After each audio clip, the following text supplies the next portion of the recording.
नमस्कार, मी अजिंक्य भातंब्रेकर. तुम्ही पाहताय न्यूज 18 लोकमत. महत्त्वाची बातमी सुरुवातीला आपण बघणार आहोत. पुण्यातल्या कसबा विधानसभेच्या रणनीतीच्या बाबतीत भाजपच्या पुणे शहर कोर कमिटीची बैठक आज चंद्रकांत पाटील यांच्या घरी सकाळी 11 वाजता होणार असल्याचं समजतंय.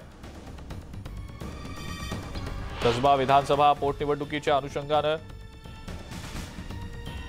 रणनीती ठरवण्यासाठी भाजपच्या शहर कोर कमिटीची आज महत्त्वाची बैठक होतीये. चंद्रकांत पाटील यांच्या निवासस्थानी 11 वाजता ही बैठक होणार आहे. अधिक माहिती या संदर्भातली आपण जाणून घेणार आहोत.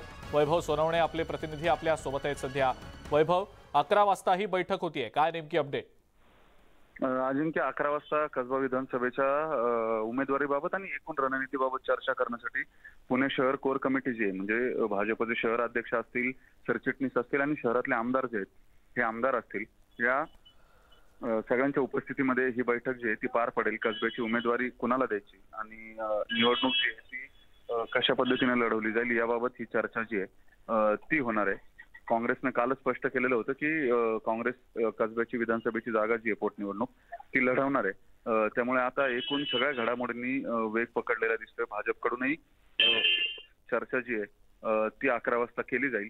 उमेदवार कोण असेल याबाबत फार चर्चा होणार नाही असं भाजपच्या सूत्रांनी सांगितलंय. मात्र रणनीती जी आहे, निवडणुकीची जबाबदारी कोणाकडे दिली जाईल, कशा पद्धतीनं प्रचाराची यंत्रणा राबवली जाईल, अशा सगळ्या गोष्टींवर चर्चा जी आहे ती होईल आणि उमेदवार जो आहे तो केंद्रीय पद्धतीनंच जाहीर केला जाईल असं सूत्रांकडून सांगण्यात येत आहे. बरं अजिंक्य. वैभव, धन्यवाद. सविस्तर माहिती आपण दिलीत त्याबद्दल.